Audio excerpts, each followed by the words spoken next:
বুবলিকে ডাইনি বললেন অপু বিশ্বাস, সাকিবকে ঘিরে আগুন ছড়ালেন এবার ঢালিউড কুইন। ভাইরাল ভিডিও দেখে থমকে গিয়েছে পুরা সোশ্যাল মিডিয়া। একটি মন্তব্য পুরো নেট দুনিয়া কাঁপিয়ে দিলেন এবার অপু বিশ্বাস। অভিযোগ উঠেছে স্বপ্ন বুবলিকে ডাইনি বলেছেন অপু।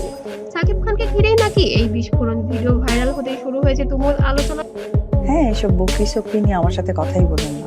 এরা যে লেভেল, যে স্ট্যাটাসে, এদের সেখানেই মানুষ। সমালোচনা, ঘনিষ্ঠ মহলের দাবি একটি ব্যক্তিগত আলোচনায় থেকেই নাকি এই মন্তব্য বেরিয়ে আসে। সেই কথা সূত্র ধরেই সোশ্যাল মিডিয়া ছড়িয়ে পড়ে বুবলি নাকি সংসার ভাঙার মূল কারণ। এরপর মুহূর্তেই আগুন ধরে যায় ফেসবুক আর ইউটিউবে। এখন ঘটনার কেন্দ্রবিন্দুতে বরাবরই উঠে আসছে একটি নাম, সাকিব খান। অপু বিশ্বাসের ঘনিষ্ঠরা বলেছেন দীর্ঘদিনের জমে থাকা অভিমান আর কষ্ট এই মন্তব্যের পেছনের আসল কারণ। অপু নাকি মনে করেন তার সংসার, তার পরিবার সবকিছু ভাঙানোর পেছনে রয়েছে তৃতীয় পক্ষের প্রভাব। এখন এই শুরু হয় বিতর্ক। একজন জনপ্রিয় অভিনেত্রী হয়ে এমন শব্দ ব্যবহার করা ঠিক?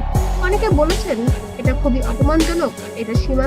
সাকিব আর আমরা একটা পারিবারিক সম্পর্কে আছি, সুতরাং পারিবারিক সম্পর্ক ব্যাপারটা এক্সপ্লেন করতে গেলে আমার ব্যক্তি জীবনের কথাটা ছাড়িয়েছে। আবার অপু সমর্থকদের দাবি অপুর কষ্টের বহিঃপ্রকাশ রাগের মাথায় বলা কথা। সবচেয়ে চমকপ্রদ বিষয়, এই পুরো ঘটনার পরে স্বপ্ন বুবলি এখন কোনো স্ট্যাটাস নেই, কোনো ভিডিও নেই, কোনো ব্যাখ্যা নেই। এই নীরবতা কি আরো বড় কোনো বিস্ফোরণের ইঙ্গিত?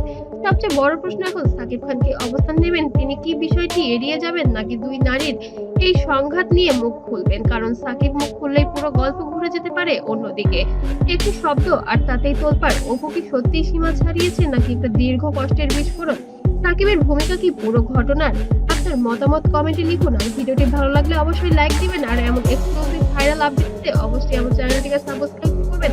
আর আমার পেজ থেকে দেখলে অবশ্যই ফলো দিয়ে পাশে থাকবেন। তাকে মনের মধ্যে যে একটা সুন্দর প্রত্যেকের মনে জায়গা রেখেছেন, এর চাইতে বড় প্রাপ্তি আর কিছু নেই।